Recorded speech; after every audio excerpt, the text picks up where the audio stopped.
Nanawagan po ng tulong si Defense Secretary Gilberto Teodoro Jr. sa mga kaalyadong bansa sa pagsusulong ng international law para mapanatili ang kapayapaan sa ASEAN region. Ito'y sa pagsimula ng International Military Law and Operations Conference. Si Patrick De Jesus sa report.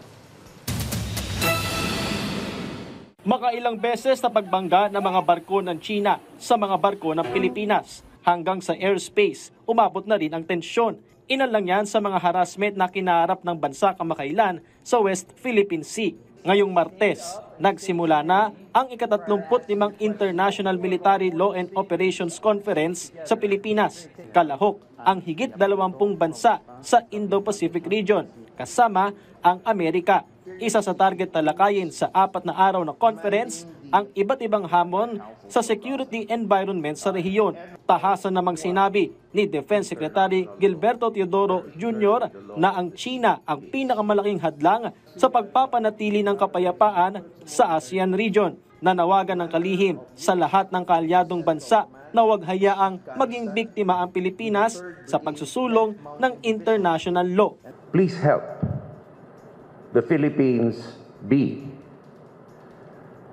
as Ambassador Carlson said, a global leader in enforcing and upholding rules-based international order, norms of international law, and do not let the Philippines be a victim for standing up to international law.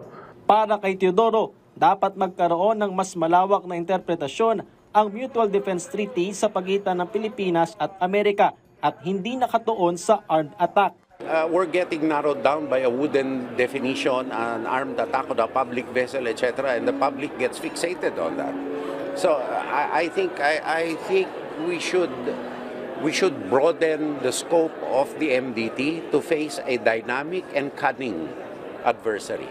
Ayon sa US Indo-Pacific Command, bahagi ng konsultasyon sa ilalim ng MDT ang definisyon ng armed attack. Article 3 of the treaty is consultations. Whether we'll see it relies entirely on the two heads of state between the two sovereign nations. Pagdating naman sa resupply mission, bagamat bukas ang AFP sa tulong ng ibang bansa, sa ngayon ay sisikapin pa rin na gawin ito sa sariling kakayahan ng Pilipinas. We will then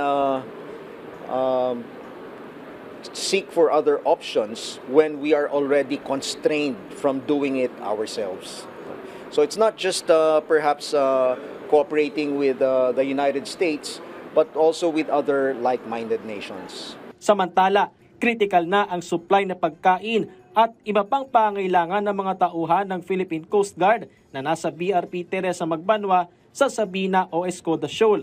Bigo kasi ang humanitarian resupply mission nitong Lunes. Dahil 20 nautical miles pa lang mula sa Escoda Shoal, hinarangan na ng 6 na barko ng China Coast Guard at 3 PLA Navy warship ang 2 barko ng PCG na BRP Cabra at BRP Cape Engaño na may dalang mga supply. Sa mismong bisinidad ng Escoda Shoal, higit sa 30 barko naman ng Chinese Maritime Militia ang nakapalibot sa BRP Teresa Magbanwa. Sabi ng PCG, magkakasa ng panibagong humanitarian mission para kaagad maibigay ang mga kinakailangang supply sa BRP Teresa Magbanwa. Hindi rin ipupull out ang naturang barko o anumang asset ng Pilipinas na nasa West Philippine Sea. The Philippine Coast Guard believe that our deployment of our Coast Guard vessel in Escoda Shoal is in accordance with the United Nations Convention of the Law of the Sea. There is no reason for the Philippine Coast Guard to ask permission from Xi Jinping or whoever, or from the entire government of the People's Republic of China. It's because, again, Escoda Shoal obviously falls within our own exclusive economic zone.